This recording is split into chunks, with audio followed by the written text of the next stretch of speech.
हम लोग करते हैं फिजिक्स स्टार्ट। तो जैसा हम लोग केमिस्ट्री में किए थे कि सबसे पहले सिलेबस डिस्कस करेंगे, है ना, कि क्या क्या टॉपिक पढ़ना है ताकि आपको पता रहे। और फिर हम लोग क्या करेंगे, पहला टॉपिक को स्टार्ट करेंगे और हर टॉपिक से हम आपसे लगभग एक दो सवाल पूछते रहेंगे और जो भी सवाल पूछेंगे एग्जाम के पॉइंट ऑफ व्यू से इंपॉर्टेंट है उसे आप वन लाइनर वाले में लिख लेना। तो पहले टॉपिक हम लोग लिख लेते हैं। सबसे पहला टॉपिक पढ़ेंगे हम लोग यूनिट एंड डायमेंशन, यानी कि इकाई एवं विमा। तो पहला सवाल यहां से आपसे यह है कि आप ये बताएंगे कि एक कैलोरी बराबर कितना, सॉरी उल्टा, एक सेकंड रुको, एक जूल बराबर कितना कैलोरी होता है, पहला सवाल है। और दूसरा सवाल आपसे यह है कि एक जूल में कितना अर्ग होता है। ये तो सबको पता है ना जी, 10 पावर, ये कितना होता है, ये होता है, याद रखिएगा, ये होता है 0.24। कितना होता है, 0.24। है ना, बच्चा सब यहाँ पे कंफ्यूज हो जाता है, इसलिए हम आपको कर बताए एक कैलोरी में कितना जूल होगा, तो वो आपका 4.18 होता है। एक कैलोरी बराबर 4.18 जूल होता है, लेकिन जब उल्टा निकालिएगा तो क्या हो जाएगा, एक जूल बराबर इतना बटा इतना, तो वो आपका 0.24 कैलोरी होता है। तो याद रखिएगा, ऐसे घूम के सवाल पूछता है यहाँ से। हालांकि बहुत सवाल यहाँ पे बनता है इस चैप्टर से, लगभग आपका सवाल अगर बनाने का प्रयास किया जाए और जो बनता है कॉम्पिटिटिव एग्जाम में क्वेश्चन, लगभग इससे 300 के आसपास सवाल बनता है पेपर में। 300 क्वेश्चंस बन सकते हैं इस टॉपिक से। डिस्कस करेंगे आगे हम लोग, और बहुत मजेदार टॉपिक है ये, है ना। दूसरा टॉपिक पढ़ेंगे हम लोग मोशन, मोशन यानी गति, है ना। और इसमें हम लोग पढ़ेंगे कई तरह का मोशन होता है, जैसे रैखिक गति क्या है ना। फिर हम लोग देखेंगे सर्कुलर मोशन क्या है, वृत्तीय गति क्या है। इसके बाद देखेंगे आवर्ती गति क्या है ना। ऑसिलेटरी मोशन क्या है ना। सिंपल हार्मोनिक मोशन क्या है, पेंडुलम का गति कैसे होता है, ये सब हम लोग देखेंगे इस मोशन के अंदर। और यहां पर हम लोग देखेंगे लॉज ऑफ मोशन भी, क्या देखेंगे, लॉ ऑफ मोशन, ठीक है। और आप लोग ये बताइए, इससे सवाल ये है कि जैसे अगर हम बात करते हैं रॉकेट, जो आपका लॉन्च होता है रॉकेट, तो वो न्यूटन की गति के किस नियम पर काम करता है, तीसरे पे, है ना। कभी नाव पे जैसे आप कूदते हैं, नाव का पीछे हटना तीसरा ही है ना, ठीक है, ठीक है। इसी प्रकार यहां पर अगला जो टॉपिक हम लोग पढ़ेंगे मोशन के बाद, थर्ड टॉपिक जो होगा फोर्स एंड ग्रेविटेशन, या हाँ, फोर्स एंड ग्रेविटेशन एक ही साथ लिख लो। बल एवं गुरुत्वाकर्षण। अगर आपसे सवाल पूछे, ये बताइए कि साइकिल में देखते हैं पहिया होता है, उसमें बॉल बेयरिंग वाला होता है ना, बॉल बेयरिंग। तो बॉल बेयरिंग किस फ्रिक्शन को किस फ्रिक्शन में बदलता है, हाँ वेरी गुड, किसने बताया, वेरी गुड। याद रखिएगा, स्लाइडिंग फ्रिक्शन को या काइनेटिक फ्रिक्शन को या गतिज घर्षण को विसर्पी घर्षण में बदलने का काम करता है। सबसे जो ज्यादा मान होता है वो किसका होता है, आपका स्टैटिक फ्रिक्शन यानी स्टैटिक घर्षण का, और सबसे जो आपका कम मान होता है किसका, रोलिंग फ्रिक्शन का, विसर्पी घर्षण का। ग्रेविटेशन में आप लोग ये बताइए, जैसे आपसे सवाल भी पूछा गया है आपके पेपर में ही, दरोगा में ही ये सवाल पूछा गया है कि कैपिटल जी का मान पूछा गया था आपसे, ठीक है। तो ये आपको पता है ना, ये इसका यूनिट भी याद रखिएगा, डायमेंशन भी आपको बताएंगे, लेकिन मेरा सवाल ये नहीं था। मेरा सवाल ये है कि इस वैल्यू को, ये जो कैपिटल जी का मान है, इस वैल्यू को मेजर कौन किया सबसे पहले, वेरी गुड, किसने किया था, हेनरी कैवेंडिश ने। याद रखिएगा, इस कैपिटल जी का मान सबसे पहले कैलकुलेट करने वाला कौन था, हेनरी कैवेंडिश। चलिए अब आप लोग ये बताइए, दूसरा सवाल जैसे यहां से बनता है कि मून पर, चंद्रमा पर वायुमंडल काहे नहीं है, काहे कि उस पर पलायन वेग का मान ज्यादा है कि कम है, कम है। कितना है, 2.37 किलोमीटर पर सेकंड है। यही मान पृथ्वी पर कितना है जी, 11.2 किलोमीटर पर सेकंड। बहुत बड़ा चैप्टर है ये, यहां से भी आपसे लगभग 300 के आसपास सवाल बन सकता है इस चैप्टर से भी, फोर्स एंड ग्रेविटेशन से, बहुत बड़ा चैप्टर है। मोशन से भी अगर हम बात करें तो यहां से भी आपका लगभग 200 से ज्यादा सवाल बनेगा, और यहां से न्यूमेरिकल भी काफी बनता है इन सब टॉपिक से। न्यूमेरिकल भी करवाएंगे, डरने की जरूरत नहीं है। न्यूमेरिकल जब हम लोग स्टार्ट करेंगे तो बहुत मजा आएगा करने में, टेंशन नहीं लेना है। अब हम लोग चलते हैं, इसके बाद चौथा जो टॉपिक है ग्रेविटेशन के बाद हम लोग बात करने वाले हैं general properties of matter, general properties of matter, या फिर इसे बोलते हैं पदार्थ के सामान्य गुण। जैसे इसमें हम लोग पढ़ेंगे क्या क्या, तो सरफेस टेंशन क्या होता है, इसके बाद पढ़ेंगे प्रेशर क्या होता है, इसमें पढ़ेंगे स्ट्रेस क्या होता है, स्ट्रेंथ क्या होता है, डेंसिटी क्या होता है ना। इसमें पढ़ेंगे आर्किमिडीज सिद्धांत क्या है, बर्नौली का सिद्धांत क्या है, पास्कल का नियम क्या है। इसमें पढ़ेंगे हम लोग कोहेसिव फोर्स, एडहेसिव फोर्स, सुना है, ससंजक बल, असंजक बल, है ना। तो ये बताइए, पानी, जब कांच में जो पानी रहता है ना, जैसे मान लो अभी इसमें पानी डाल दें, एक मिनट, देखो यहां से सवाल क्या बनता है आपको बताते हैं। जैसे सवाल पूछेगा आपसे कि ये जो पानी है ना, ये कांच में चिपक जाता है ना, लेकिन पानी जैसे कांच में आप इसमें मरकरी डालिएगा, मरकरी नहीं चिपकेगा, है ना। पूछता है ऐसा काहे, तो बताते हैं। जैसे यहाँ पे क्या होता है, देखिए कभी भी जब सेम अणु के बीच कोई बल लगता है, समान मॉलिक्यूल के बीच अगर कोई बल लगेगा तो क्या होगा, ससंजक बल होगा। जैसे मान लीजिए पानी है और पानी है, इसके अणु के बीच कोई बल लगा तो क्या लगेगा, ऐसा इसमें ससंजक बल लगेगा। अपने खुद आप बताइएगा, हम कुछ नहीं बताएंगे, आप लोग खुद बता दीजिएगा। पानी और कांच, जब भी अलग अलग कोई पदार्थ होता है ना, अलग अलग अणु है, उसके बीच में कैसा बल लगता है, असंजक बल लगता है, ठीक है, समझना। अब जैसे देखिए पानी में, मतलब ग्लास में आप क्या करिए, कांच में आपने पानी डाल दिया, अब यहाँ पर पानी चिपक जा रहा है, क्यों, क्योंकि यहाँ पर कांच, जो आपका पानी और पानी के बीच जो लगने वाला ससंजक बल है, समझिएगा, पानी और पानी के बीच लगने वाला जो ससंजक बल है वो कम है किससे, पानी और कांच के बीच लगने वाले किससे, असंजक बल से। बात समझ में आया, अरे हाँ ना बोलो, फिर से बता दे रहे हैं। जब समान अणु के बीच जो बल लगेगा कैसा, ससंजक, असमान अणु के बीच अब यहाँ पर पानी देखो इसमें जाकर के चिपक जा रहा है कांच में, इसका मतलब कि जो कांच और पानी के बीच जो असंजक बल लग रहा है वो पानी और पानी के बीच जो संसंजक बल लग रहा है उससे ज्यादा है, इसलिए पानी को अपनी ओर क्या कर लेता है, ये कांच खींच लेता है, इसलिए पानी में हो जाकर क्या हो जाता है, जो पानी है वो कांच में जाकर क्या हो जाता है, चिपक जाता है। बात समझ में आया? इसका उल्टा हो जाएगा किसमें, पानी और मरकरी में। यहाँ पर मरकरी डाल दीजिए, मरकरी नहीं चिपकेगा, पारा नहीं चिपकता है इसमें, तो कारण क्या है, तो याद रखिएगा पारा और पारा के बीच लगने वाला असंजक बल ज्यादा होगा, किससे ज्यादा हो जाएगा, पारा और कांच के बीच लगने वाला असंजक बल से। ये सिंपल सा कॉन्सेप्ट है और ये सवाल आपके एग्जाम में पूछ लेता है, बच्चा सब झूठे इसमें कंफ्यूज होता रहता है, कुछ भी नहीं है, सिंपल सा कॉन्सेप्ट है। हम लोग डिटेल में बात करेंगे वहां पर किसके पीछे का क्या वजह है, क्या कारण है, ये मेरे कहने का मतलब है। इसमें हम लोग इन सब चीजों की सरफेस टेंशन क्या होता है इसके बारे में बात करेंगे। हां, अगला जो टॉपिक है हमारा, नेक्स्ट टॉपिक हम लोग डिस्कस करेंगे जनरल प्रॉपर्टीज ऑफ मैटर के बाद वर्क, एनर्जी एंड पावर, यानी कि कार्य, ऊर्जा एवं शक्ति। अब जैसे मान लीजिए यहां से सवाल पूछता है कि एक तो शक्ति जो है, शक्ति का एक यूनिट होता है जो कमर्शियल यूनिट होता है, उसे हम लोग बोलते हैं एचपी, अश्व शक्ति। एक अश्व शक्ति में कितना वाट होता है, 746 वाट, ये तो पता होगा आपको। लेकिन आपसे पूछ लेता है, ये बताइए ये जो इलेक्ट्रॉन वोल्ट होता है, इलेक्ट्रॉन वोल्ट, ये किसका यूनिट है, सुना है, वोल्टेज का, जूल का, किसका है, जूल का, ऊर्जा का, है ना, कितना होता है इसमें, याद रखना 1.6 × 10⁻⁻19 जूल, ये है आपका। ये सब सवाल पूछ लेता है आपसे, यहां से सवाल पूछ लेगा वर्क, एनर्जी एंड पावर से, ये बताओ कि ये जो आपका एक ये जो किलोवाट आवर है, ये किलोवाट आवर किसका यूनिट है, आवेश का, ऊर्जा का, शक्ति का, किसका है, शक्ति का नहीं है, ऊर्जा का है। कहेंगे सर कैसे है ऊर्जा का, याद रखिएगा ये मतलब कहता है, ये सब अभी आज हम सभी इंट्रोडक्शन में पहले समझ लेते हैं टॉपिक को, फिर हम पहला टॉपिक स्टार्ट करेंगे, थोड़ा सा बस समझो। ये मतलब क्या है ना, 1000 वाट आवर, ये है ना 1 किलोवाट आवर कैसे लिख सकते हैं, आए ना बोलो, क्या हम 1000 वाट को, वाट का मतलब होता है रखिएगा जूल पर सेकंड होता है, वाट मतलब क्या होता है, जूल पर सेकंड, क्यों, क्योंकि आप लोग जानते हैं पावर इज इक्वल टू होता है वर्क अपॉन टाइम, वर्क का यूनिट जूल, इसका यूनिट सेकंड, तो वाट का मतलब जूल पर सेकंड गुने 1, यहां पर आवर है, आवर को हम क्या 3600 सेकंड लिख सकते हैं, है ना बोलो, इस सेकंड सेकंड काट दो, क्या बचा जी, 36 लाख जूल बचा, क्या बचा ये बताना, देखो 36 लाख जूल, यानी कि एक यूनिट जो होता है ना, इसी को हम लोग यूनिट बोलते हैं, या 1 किलोवाट आवर जो होता है, ये किसके बराबर होता है, 36 लाख जूल के बराबर होता है। जूल किसका यूनिट है, ऊर्जा का, इसलिए ये जो किलोवाट आवर होता है वो किसका यूनिट होता है, ऊर्जा का यूनिट होता है, एनर्जी का यूनिट होता है। हम लोग आगे डिटेल में बात करेंगे इसमें। अगला टॉपिक जो हमारा नेक्स्ट टॉपिक जो हम लोग डिस्कस करेंगे, चौथा टॉपिक जो है वेव मोशन, वेव मोशन या फिर इसे हम लोग बोलते हैं तरंग गति, क्या बोलते हैं इसको, तरंग गति। यहां पर हम लोग पढ़ेंगे डिफरेंट प्रकार का जो तरंग होता है, जैसे यांत्रिक तरंग क्या है, गैर यांत्रिक तरंग क्या है। गैर यांत्रिक तरंग में खास करके हम लोग बात करेंगे गामा रे क्या है, एक्सरे क्या है, यूवी क्या है ना, माइक्रोवेव क्या है, इंफ्रारेड क्या है, और भी रेडियो वेव क्या है, ये सब जो है उसका क्या क्या यूज है। जैसे अगर आपसे पूछें कि जो सीटी स्कैन है, सीटी स्कैन में किसका यूज होता है, ये तो पता है कि एक्सरे का यूज होता है, लेकिन अगर आपसे पूछते कि सीटी में, इस सीटी का फुल फॉर्म क्या, सीटी स्कैन में ये जो सीटी है इसका क्या फुल फॉर्म है, याद रखिएगा इसका फुल फॉर्म होता है कंप्यूटेड टोमोग्राफी। क्या होता है, कंप्यूटेड टोमोग्राफी। इसी तरह जैसे हार्ट का होता है एक ईसीजी होता है, ईसीजी इलेक्ट्रोकार्डियोग्राफी, और एक होता है इकोकार्डियोग्राफी होता है, इकोकार्डियोग्राफी। इकोकार्डियोग्राफी में किसका यूज करते हैं, अल्ट्रासाउंड वेव का, किसका यूज करते हैं, अल्ट्रासाउंड का, है ना। तो हम लोग बात करेंगे यहाँ पर कि अलग अलग प्रकार का जो वेव बहुत डिटेल में देखेंगे, समझेंगे उसके बारे में। अगला जो टॉपिक रहेगा इसके बाद वेव मोशन के बाद साउंड वेव, साउंड वेव यानी ध्वनि तरंग।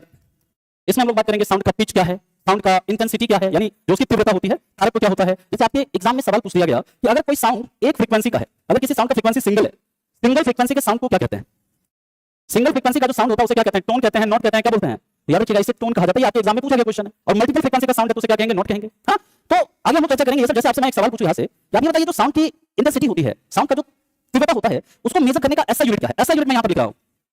और यहां पर मैक्सिमम बच्चे बताएंगे decibel, but decibel is not ऐसा यूनिट, ये ऐसा यूनिट नहीं है एक्चुअली में। इसका जो ऐसा यूनिट हर्ट्ज, नो हर्ट्ज भी नहीं है, और कोई पर सेकंड। अच्छा चलिए देखिए, अब इसके लिए आपको इसका फार्मूला पता होना चाहिए। एक्चुअली जो इंटेंसिटी का फार्मूला होता है ना सर, साउंड की इंटेंसिटी का जो इंटेंसिटी निकालने का जो फार्मूला होता है, ये होता है पावर अपॉन एरिया। पावर और बेटे क्या होता है, एरिया। पावर का यूनिट क्या होता है, एरिया का यूनिट क्या होता है, ऐसा यूनिट जो होता है इसका ये क्या होता है, वाट पर मीटर स्क्वायर होता है ना, नहीं डेसिबल, है ना। कई बार आपसे पूछते हैं ये फार्मूला पूछते हैं ना, तो नॉर्मली क्या होता है हम लोग डेसिबल याद करके जाते हैं, लेकिन ऐसा यूनिट डेसिबल नहीं है, ये इसका मतलब ऐसा यूनिट जो है ये आपका वाट पर मीटर स्क्वायर। हालांकि और भी कई सारे यूनिट हैं, उसके ऊपर हम लोग चर्चा करेंगे। नेक्स्ट है साउंड वेव के बाद नेक्स्ट है हमारा one of the most important topic in physics, जिसे हम लोग कहते हैं लाइट या फिर इसे बोलते हैं ऑप्टिक्स, प्रकाश या फिर इसी को क्या कहा जाता है, ऑप्टिक्स बोलते हैं इसी चैप्टर को। तो सबसे पहले कई बार तो सवाल आपसे ये पूछ दिया जाएगा what is study of light, study of light को क्या बोलते हैं, इसे हम लोग ऑप्टिक्स कहते हैं। ओके, इसके बाद यहां से जैसे मेरा सवाल है, आप ये बताओ, हम लोग पढ़ेंगे इसमें एक टॉपिक ह्यूमन आई, आप लोगों ने पढ़ा होगा हालांकि बायो में। ह्यूमन आई में ये बताइए जो हमारा आई का जो लेंस होता है, उत्तल होता है ना, उस लेंस का फोकल लेंथ कितना होता है, 125 का 180 सेंटीमीटर। अच्छा चलिए, है ना। सवाल मेरा ये है हालांकि ये हमारे आई के फोकल लेंथ को एडजस्ट कौन करता है, उसको रेगुलेट कौन करता है, आइरिस नहीं, याद रखिएगा सिलियरी पेशी। और ये सवाल भी आपके दरोगा में पूछा हुआ क्वेश्चन है ये, है ना। इसमें सवाल पूछता है कि हमारे जो आंख का रंग होता है वो किस पे डिपेंड करता है, तो आइरिस पे डिपेंड करता है। कई बार पूछता है कि हमारे आंख में इंटर करने वाला जो लाइट होता है उसका अमाउंट को कौन कंट्रोल करता है, आइरिस कंट्रोल नहीं करता, उसे पुतली कंट्रोल करता है, पुतली। और पुतली का आकार जो है ना वो आइरिस कंट्रोल करता है ना। अगर पुतली नहीं रहे तब आइरिस। तो हम लोग डिटेल में डिस्कस करेंगे। मेरा सवाल आप लोगों से एक यहां से याद रहेगा कि ये बताइए, एक होता है पेरिस्कोप, सवाल को ध्यान से सुनिएगा। पेरिस्कोप जो होता है उसमें यूज होता है प्लेन मिरर का, किसका? समतल दर्पण का। कितना प्लेन मिरर होता है? 2। लेकिन मेरा सवाल ध्यान से सुनना कि पेरिस्कोप में ये 2 प्लेन मिरर एक दूसरे से के साथ कितने एंगल पर जुड़े होते हैं? 45 डिग्री बोल रहे हैं आप लोग, है ना? लेकिन आप लोग गलत है। 45 डिग्री नहीं, मैंने इसे वाला सवाल को ध्यान से सुनना है। सवाल इसी तरह का सवाल पूछता है एग्जाम में और बच्चे वहां पर गलत लगा जाते हैं। हालांकि मैक्सिमम केस में आपका 45 डिग्री होगा, लेकिन सवाल को घुमा देंगे तो यहां पर पूछा मैंने क्या, ये जो 2 प्लेन मिरर है एक दूसरे से किस एंगल पर लगे होते हैं? एक दूसरे के ये क्या होता है? पैरेलल होते हैं, है ना? बाकी इसके साथ पेरिस्कोप के साथ वो 45 डिग्री के एंगल पर लगे रहेंगे, लेकिन एक दूसरे के क्या होते हैं? ये पैरेलल होते हैं, है ना? ये सवाल था मेरा। हालांकि देखेंगे हम लोग आगे चलेंगे इस टॉपिक के अंदर, तो वहां पर डिटेल में बात करेंगे। नेक्स्ट टॉपिक जो है हमारा अगला टॉपिक है 9th one is electricity. Light topic से ना भी 3-400 सवाल बनता है पेपर में, याद रखना। इलेक्ट्रिसिटी यानी विद्युत। और 10वां टॉपिक होगा आपका मैग्नेटिज्म।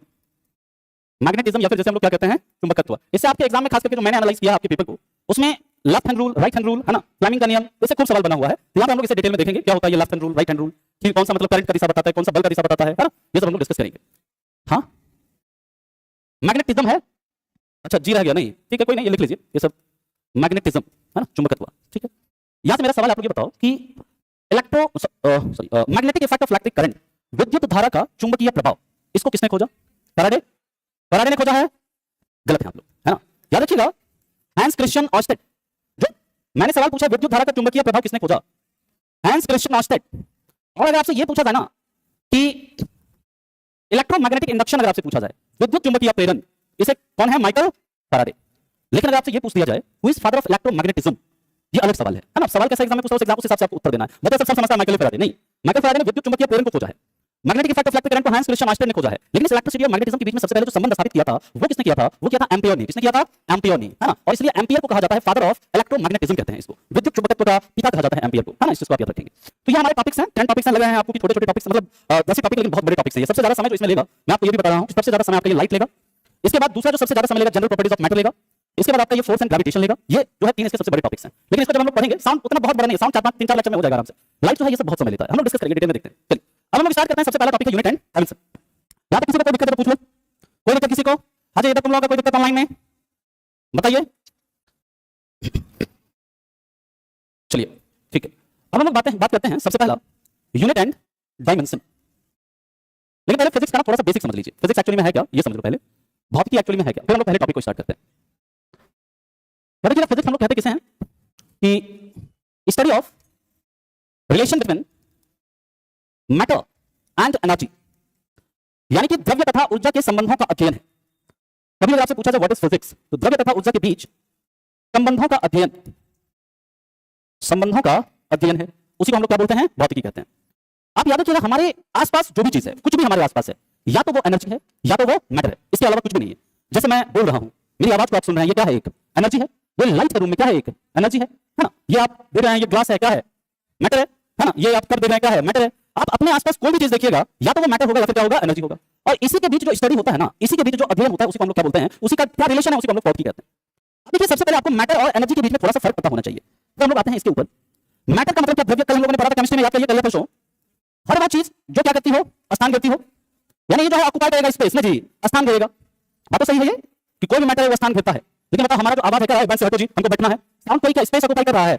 लाइट कोई स्पेस ऑक्युपाई कर रहा है? नहीं। तो यहां याद रखिएगा, ये जो एनर्जी है ना, ये स्पेस को ऑक्युपाई नहीं करता है। या उसमें जो मान लो गर्मी लग रही है, आपको ठंडी लग रही है, कुछ भी, वो कोई स्पेस ऑक्युपाई करता है। मान लो यहां पे कोयला जला देंगे, है ना, हीट को प्रोड्यूस करेगा। हीट भी क्या एक एनर्जी है, लेकिन वो कोई स्पेस ऑक्युपाई करेगा नहीं। ये स्पेस को नहीं घेरती है, नहीं घेरती है।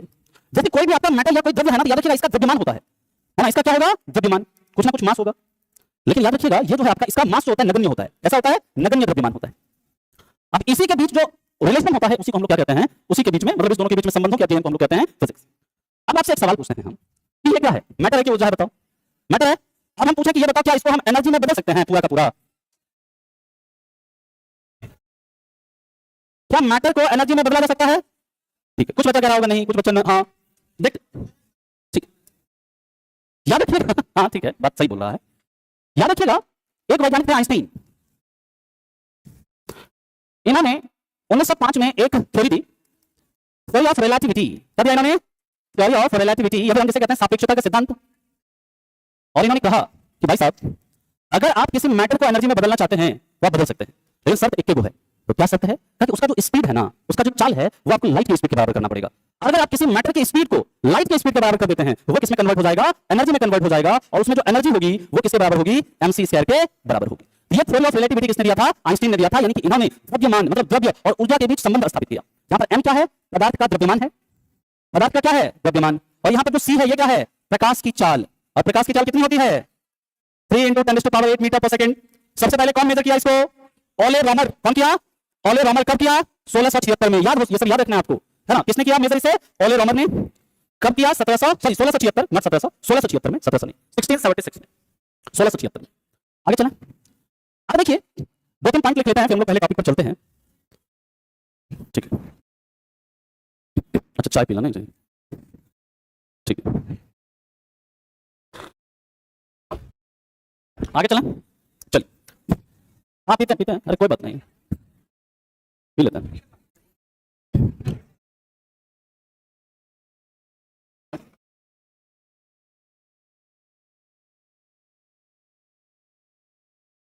क्या हुआ?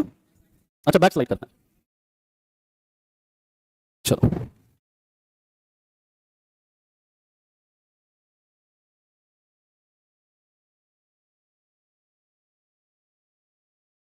किसी को तब तक कोई डाउट वगैरह तो पूछ लो, है ना? अगर है डाउट तो पूछ लीजिए तब तक। कोई नहीं? नहीं है डाउट?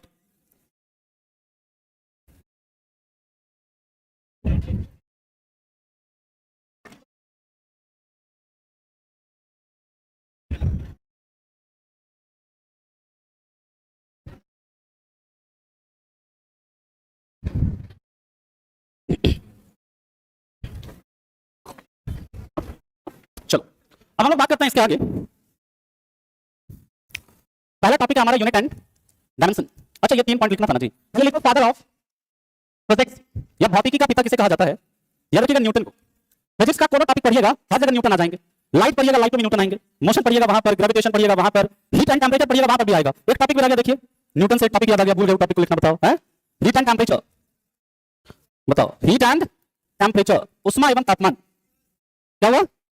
मिरर, मिरर से भी लाइट में पढ़ेंगे सारा, मिरर लेंस ये सब इसमें पढ़ेंगे। मिरर हो गया, लेंस हो गया, रिफ्लेक्शन ऑफ लाइट, सब कुछ इसमें पढ़ेंगे। लाइट सभी तो बहुत बड़ा टॉपिक है ही। चलो तो हीट एंड टेंपरेचर लिख लेना एक। अब अगला बात करते हैं, अगर आपसे पूछा जाए फादर ऑफ मॉडर्न फिजिक्स, आधुनिक भौतिकी का पिता, आधुनिक भौतिकी का पिता, तो ये याद रखिएगा आइंस्टीन को बोलते हैं। आइंस्टीन को, Albert Einstein, father of modern physics, father of modern physics. अगर आपसे पूछा हु इज मॉडर्न आइंस्टाइन, कई बार सवाल पूछ लेता है, मॉडर्न आइंस्टाइन किसे कहते हैं? बता सकता है कोई? आधुनिक आइंस्टीन, अभी पिछले साल इनका डेथ हो गया था। उनका नाम है स्टीफन हॉकिंस। नाम सुना है आपने? Stephen Hawkins. इन्होंने फिजिक्स के क्षेत्र में काफी रिसर्च किया था, है ना? और रिसेंट में इनका मतलब क्या है, डेथ हुआ है। इनको मॉडर्न आइंस्टाइन के नाम से संबोधित किया जाता है। एग्जाम में पूछा हुआ सवाल है ये सब। अब हम चलते हैं, पहला टॉपिक है हमारा, that is unit and dimension. Amrish Kumar ji, sir आपको पढ़ाने का मन नहीं है ना? तो आ रहे हैं भाई पढ़ लीजिए हमको तो लगा है ठीक है। सी स्क्वायर का मतलब, सी का स्क्वायर यहाँ पे मतलब लाइट के स्पीड का स्क्वायर है ना? यहाँ पे सी क्या है? लाइट। इसका स्क्वायर का मतलब सी गुने सी। ठीक है, ऑनलाइन में कुछ बच्चे सब बहुत परेशान रहता है ना? चलो खैर, अब हम लोग बात करते हैं इसके आगे, यूनिट एंड डायमेंशन, इकाई एवं विमा। देखिए कभी भटकना नहीं है इस चीज को, आपको ना निकालना सिखाएंगे। अगर आपको याद नहीं रहेगा ना, आप क्या करोगे? कैलकुलेट कर लोगे इसे, है ना? कैलकुलेट करना सिखाएंगे आपको, कैसे कोई यूनिट आता है ना? अब हम लोग बात करते हैं इसके आगे। सबसे पहली चीज याद रखिएगा, एक होता है क्वांटिटी। क्वांटिटी यानी जिसे हम लोग क्या कहते हैं? राशि। कोई बता सकता है राशि क्या होता है? क्वांटिटी क्या होता है? क्वांटिटी का मतलब क्या? जिसे मापा जा सके। चलिए ठीक है, याद रखिएगा ऐसा कोई भी चीज जिसे हम नंबर में रिप्रेजेंट कर सकें, संख्या में। जैसे हम आपसे पूछें कि आपका एज क्या है, एज को बताने के लिए यू रिक्वायर नंबर। आपसे पूछा कि अभी पटना का टेंपरेचर कितना है, उसके लिए आपको क्या चाहिए? नंबर चाहिए। पूछा आपका वेट कितना है, तो उसके लिए आपको नंबर चाहिए। यानी ऐसा कोई भी चीज जिसको रिप्रेजेंट करने के लिए हमें किसकी आवश्यकता होती है? संख्या की आवश्यकता हो, उसे हम लोग क्या बोल देते हैं? उसे हम लोग क्वांटिटी बोल देते हैं। यानी ऐसी चीज जिसे निरूपित करने के लिए संख्या की आवश्यकता हो, संख्या की जरूरत हो। Anything which can be represented in number. For example, age, आयु, तापमान, टेम्परेचर, फॉर एग्जाम्पल बार। ऐसा या कोई भी चीज जिसको रिप्रेजेंट करने के लिए हमें किसकी जरूरत है? संख्या की जरूरत है। तो वो क्या हो जाएगा? वो क्वांटिटी हो जाएगा, राशि हो जाएगा। अब यहीं से आता है फिजिकल क्वांटिटी। क्या जाता है? Physical quantity. अभी फिजिकल क्वांटिटी क्या होता है, इसके ऊपर हम लोग बात करते हैं। फिजिकल क्वांटिटी या जैसे हम कहते हैं भौतिक राशि। भौतिक राशि का मतलब होता है ऐसी क्वांटिटी जो भौतिकी के नियम का पालन करे। भौतिकी के नियम का पालन करे। Those physical quantity which obey rule of physics, जैसे टेंपरेचर है, ये क्या करता है, हीट के लॉ को फॉलो करता है। जैसे अगर हम बात करें भार है, द्रव्यमान है, ये सब क्या करता है आपके, जो आपका न्यूटन का जो नियम वगैरह है उसका क्या करता है, पालन करता है, लॉ ऑफ इनर्शिया को फॉलो करता है। तो ऐसा कोई भी मतलब क्वांटिटी जो कि क्या करता हो, फिजिक्स के रूल का फॉलो करता है ना, उसे हम लोग क्या बोलते हैं, फिजिकल क्वांटिटी बोलते हैं। जैसे आप लिख सकते हैं तापमान है, भार है ना, इसके बाद आपका समय है, ठीक है, या फिर दूरी है। ये सब कोई भी ऐसा क्वांटिटी जो क्या करता हो, फिजिक्स के रूल को फॉलो करता हो, उसे हम लोग क्या बोल देते हैं, फिजिकल क्वांटिटी बोल देते हैं। ठीक है, जैसे एज की बात करें, अगर हम बोला एज, क्या ये एक फिजिकल क्वांटिटी है? नहीं है, क्योंकि एज कोनो फिजिक्स के रूल का पालन थोड़ी ना करता है जी। ठीक है, बात समझ में आ गया? चलो, अब ये फिजिकल क्वांटिटी जो होता है ये दो प्रकार का होता है। कितने प्रकार का?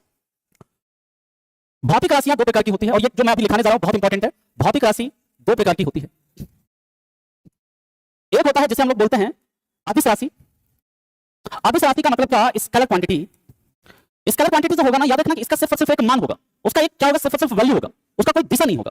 जैसे हम आपसे पूछेंगे कि आप ये बताइए कि पटना में कितना टेंपरेचर है अभी, आप बोलिएगा क्या 25 डिग्री सेल्सियस या 20 डिग्री सेल्सियस, ये बताइएगा क्या ऊपर की तरफ, बाएं तरफ, दाएं तरफ, ऐसा कोई डायरेक्शन बताइएगा नहीं।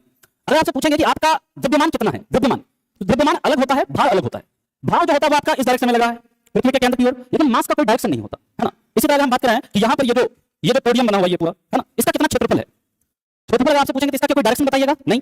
यानी कि ऐसा कोई चीज, ऐसी भौतिक राशि यानी दो physical quantity which of only magnitude not direction, जिसमें सिर्फ क्या हो, परिमाण हो, यानी मैग्नीट्यूड यानी उसका कुछ ना कुछ मान हो, लेकिन दिशा नहीं हो, डायरेक्शन नहीं हो। और आपसे एग्जाम में पूछता है इसमें से कौन सा स्केलर क्वांटिटी है, कौन सा वेक्टर क्वांटिटी है, ये सवाल आपसे पूछता है। एग्जांपल आप लिखिएगा, सबसे पहला याद रखिएगा द्रव्यमान यानी मास। और मास जो है ना दोस्तों, ये आपका कभी बदलेगा नहीं। अगर मान लीजिए आपका मास यहाँ पर 10 किलो है, किसी भी पदार्थ का द्रव्यमान अगर अर्थ पर 10 किलो है, तो आप पूरे यूनिवर्स में कहीं चले जाइए, उसका जो आपका द्रव्यमान है वो आपका 10 ही किलो रहेगा। ठीक है, दूसरा याद रखिएगा द्रव्यमान के बाद आपका दूरी। दूरी याद रखिएगा, जो डिस्टेंस होता है ना, डिस्टेंस, ये आपका कैसा क्वांटिटी है, ये आपका एक स्केलर क्वांटिटी है, एक आपका अदिश राशि है। लेकिन जो डिस्प्लेसमेंट होता है, विस्थापन जो होता है, वो क्या होता है, एक निश्चित दिशा में होता है, वो आपका एक सदिश राशि है। दूरी के बाद याद रखिएगा दोस्तों क्षेत्रफल। क्षेत्रफल यानी एरिया। एरिया का ये आपका क्या है, आपका एक स्केलर क्वांटिटी है। इसके बाद वॉल्यूम, आयतन, ये भी आपका एक कैसा क्वांटिटी है, स्केलर क्वांटिटी है। इसके बाद याद रखिएगा घनत्व, डेंसिटी, डेंसिटी, ये भी कैसा क्वांटिटी है, स्केलर क्वांटिटी है। इसके बाद याद रखिएगा स्पीड, चाल।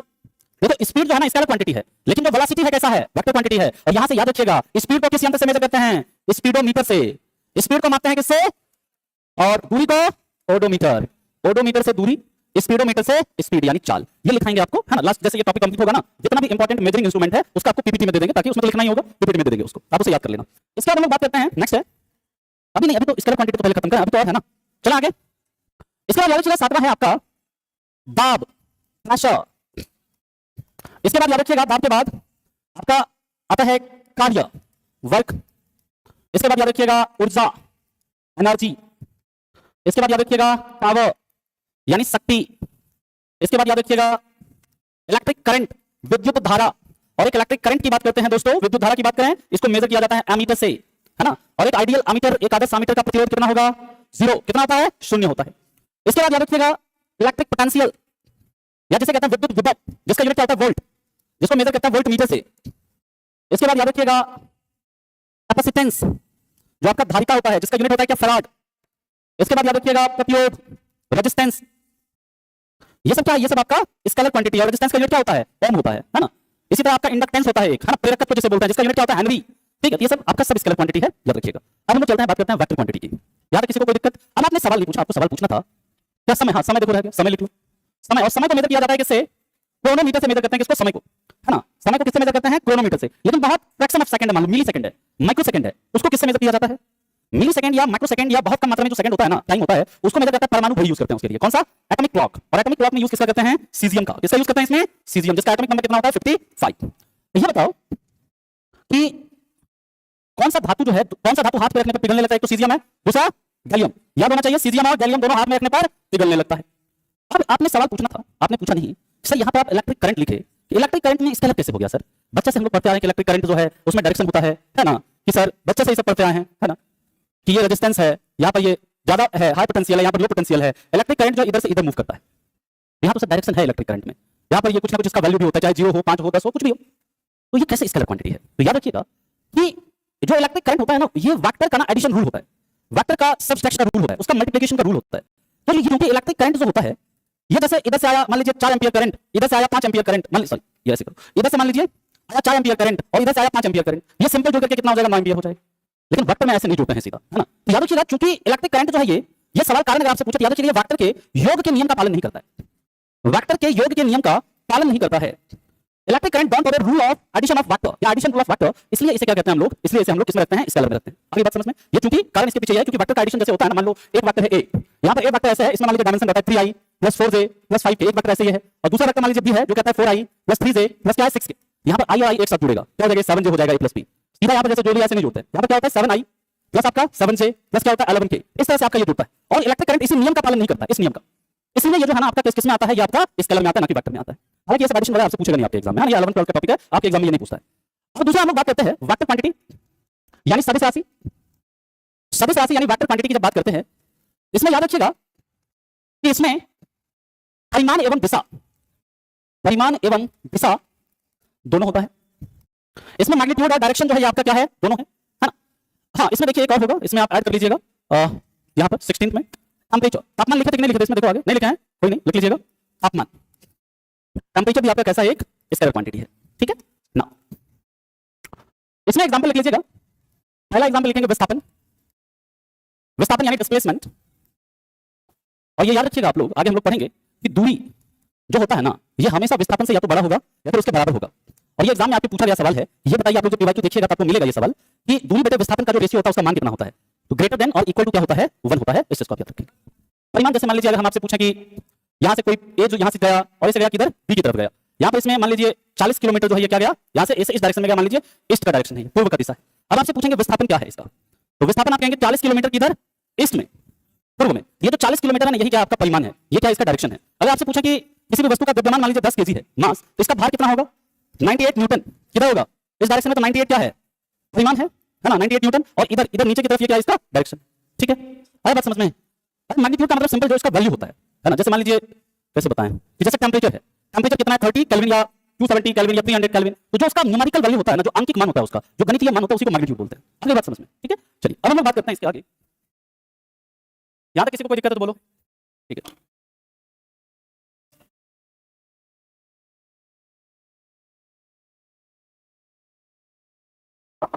चलिए अब हम लोग बात करते हैं इसके आगे। दूसरा है विस्थापन के बाद याद रखिएगा वेग यानी वेलोसिटी, और वेलोसिटी को क्या कहता है, इसी को कहते हैं speed and particular direction. Speed and particular direction, इसी को बोलते हैं कि आपसे पूछ दिया जाता है कि एक निश्चित दिशा में चाल को क्या कहते हैं, एक निश्चित दिशा में चाल को ही क्या कहते हैं, वेग कहते हैं। एक निश्चित दिशा में चाल, उसी को वेग कहते हैं। सवाल पूछा हुआ ये सब। तीसरा आपका त्वरण, एक्सेलरेशन, ये एक्सेलरेशन है। चौथा याद रखिएगा मंदन, जैसे इसका अपोजिट मान लीजिए मंदन पूछते, तो रिटार्डेशन, जैसे मान लीजिए आप गाड़ी चला रहे होते हैं, उसमें एक्सेलरेट जब उसका स्पीड बढ़ता है क्या होता है, एक्सेलरेशन होता है। लेकिन जैसे ब्रेक लगाता है तो स्पीड क्या होता है, घटता है, तो वो क्या होता है, मंदन होता है ना। इसके बाद याद रखिएगा बल यानी फोर्स। इसके बाद याद रखिएगा भार, भार यानी वेट, ये एक है। और बल या भार को दोनों को याद रखिएगा मेजर करते हैं कि यंत्र से, जिसका नाम क्या होता है, स्प्रिंग बैलेंस, है ना। घर में देखते हैं सिलेंडर वगैरह, जब वो गैस सिलेंडर वाला आता है तो कैसे यंत्र लेता है, उसमें लगाता है हुक, ऐसे उठा के देखता है देखिए इतना वजन, तो वो क्या होता है, स्प्रिंग बैलेंस होता है। तो पूछा गया सवाल है आपसे कि बल या भार को किस यंत्र से मापा जाता है, तो स्प्रिंग बैलेंस से मापते हैं। सातवां याद रखिएगा आपका मोमेंटम, मोमेंटम यानी संवेग।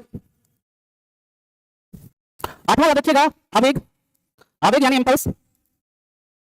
इसके बाद याद रखिएगा टॉर्क, टॉर्क यानी बल आघूर्ण। बल आघूर्ण क्या होता है, जैसे इसको हम ऐसे ऐसे ऐसे घुमाना शुरू करते हैं, किसी एक्सेस पर जो आपका क्या होता है ना, जो घूमता है, तो इसको घुमाने के लिए जो फोर्स हमें चाहिए होता है, उसी को हम लोग क्या बोलते हैं, उसी को हम लोग बोलते हैं टॉर्क बोलते हैं। आगे चर्चा करेंगे इसके ऊपर।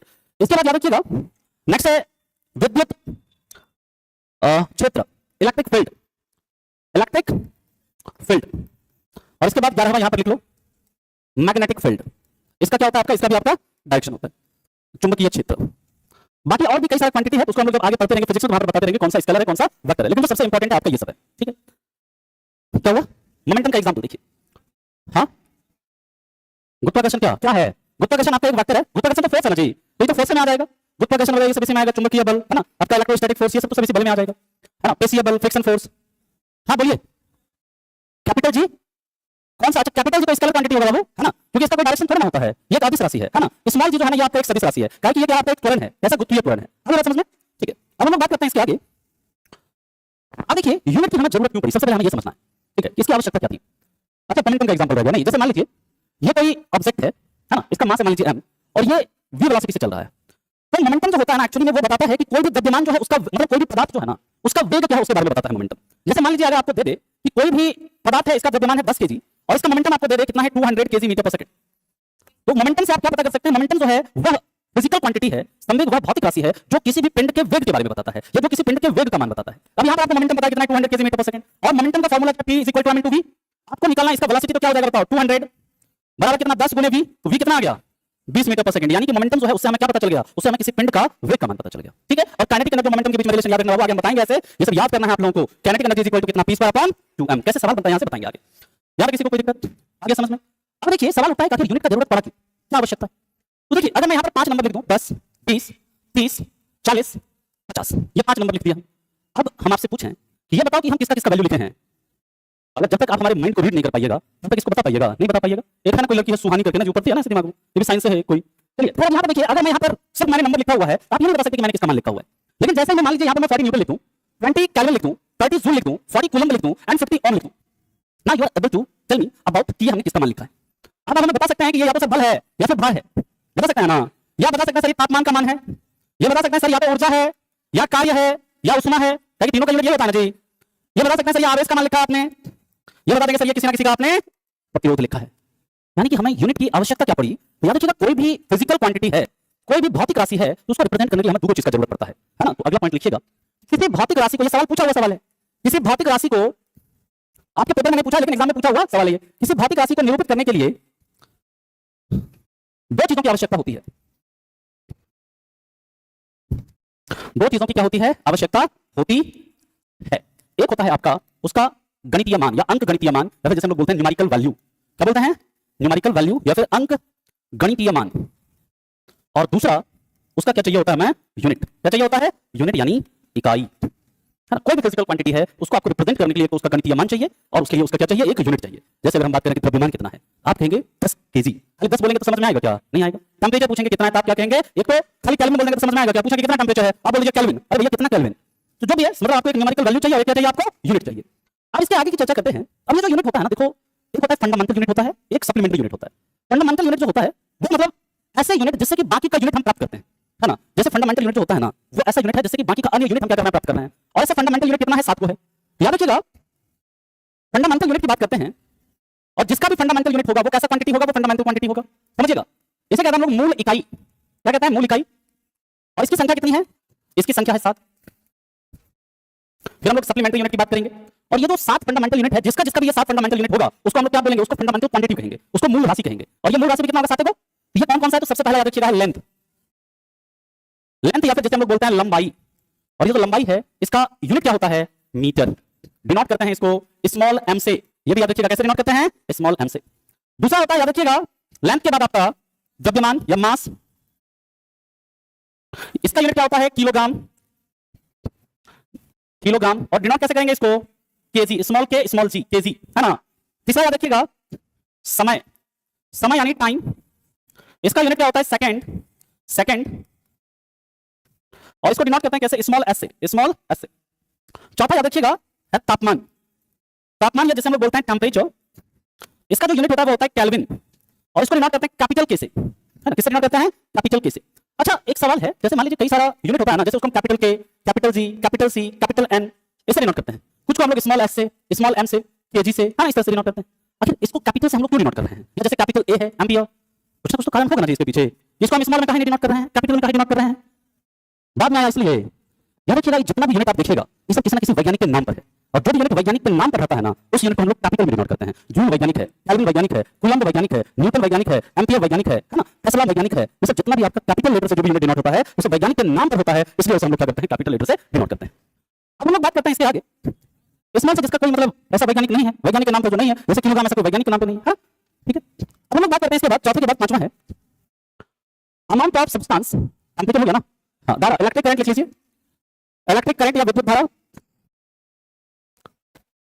इसका जो यूनिट होता है एम्पियर। मेजर करते हैं एमीटर से, डिनोट करते हैं इसको कैपिटल ए, क्योंकि एम्पियर भी वैज्ञानिक का नाम है। इसके बाद देखिएगा amount of substance, amount of substance या फिर इसे बोलते हैं पदार्थ की मात्रा, और इसका यूनिट होता है याद रखिएगा मोल, मोल, इसको मोल ही लिखेंगे, इसको स्मॉल में ऐसे मोल, ऐसे इस तरह से स्मॉल में मोल लिखते हैं। लेकिन ये बताइए एक मोल बराबर कितना होता है, एक अवोगाड्रो नंबर, और अवोगाड्रो नंबर कितना होता है, इतना इकाई। पूछा गया सवाल है कि एक मोल में कितना यूनिट होता है, याद रखना 6.022 into 10 to power 23 यूनिट होता है। और इसी को हम लोग क्या बोल देते हैं, एवोगाड्रो संख्या बोल देते हैं। एवोगाड्रो संख्या या एवोगाड्रो नंबर कह देते हैं इसको, एवोगाड्रो नंबर। और डिनोट करते हैं इसको हम लोग ऐसे Na से, कैसे डिनोट करते हैं, Na इस तरह से डिनोट करते हैं, ठीक है। अगर आपसे पूछते 5 मोल पानी में, अगर आपसे पूछते मान लीजिए 5 मोल पानी में उसका कितना यूनिट होगा, तो 5 गुना इतना कर दीजिएगा, ठीक है। अगर आपसे 10 मोल पूछते 10 गुना इतना कर दीजिएगा, 50 मोल पूछते 50 गुना इतना कर दीजिएगा, ठीक है। चलिए हम लोग बात करते हैं इसके आगे, नेक्स्ट है सावन। हाँ बताइए, कोई डाउट है किसी को? चला आगे, अच्छा साइड हो जा, ठीक, हो गया। अच्छा बस एक लिख के खत्म कर देते हैं, रुक जाओ, ठीक है। बस एक है, एक ये वाला खत्म कर लेते हैं हम लोग। सातवां लिख लीजिएगा, ज्योति तीव्रता। अब कल जो है सबसे मेन लेक्चर रहेगा इसका यूनिट एंड डायमेंशन का, है ना। कल एकदम बहुत इंपॉर्टेंट लेक्चर होगा इसका, ल्यूमिनस इंटेंसिटी। इसके बाद यूनिट एंड डायमेंशन जब कंप्लीट करेंगे, दोनों एग्जाम का क्वेश्चन उठाना, वन डे एग्जाम जितना भी होता है, किसी भी एग्जाम का उठाइएगा। एक सवाल आपके लिए नहीं होगा, हम यहाँ पर खड़े रहेंगे, आप हमसे पूछना, लेकिन इसे कंप्लीट कर लीजिएगा। एंगुलर बोलते हैं इसको, इसे डिनोट करते हैं हम लोग सी और डी, स्मॉल से स्मॉल डी। और इसको मेजर किया जाता है, याद रखिएगा एक यंत्र है, ल्यूमिनस इंटेंसिटी को लक्स मीटर से मेजर करते हैं। कभी अगर आपसे पूछा जाए कि ल्यूमिनस इंटेंसिटी या ज्योति तीव्रता को किस यंत्र से मापा जाता है, लक्स मीटर से मापा जाता है। कल हम लोग बात करेंगे सप्लीमेंट्री यूनिट क्या होता है, सप्लीमेंट्री यूनिट यानी कि पूरक इकाई। रेडियन क्या है, स्टेरेडियन क्या है, तो हम लोग बात करेंगे लंबाई का अन्य मात्रक क्या है, जैसे लाइट ईयर, पास्केल, है ना, फर्मी, फर्मीमीटर, एंगस्ट्रॉम, इंच क्या है, फुट क्या है, यार्ड क्या है, क्यूबिट क्या है, बहुत सारा है, सबके ऊपर हम लोग कल चर्चा करेंगे। और कल का जो लेक्चर है इस यूनिट एंड डायमेंशन का सबसे इंपॉर्टेंट लेक्चर होगा, ठीक है। चलिए करिए, जय हिंद, जय हिंद, जय हिंद सभी को। अगला क्लास है अभी अगला क्लास है।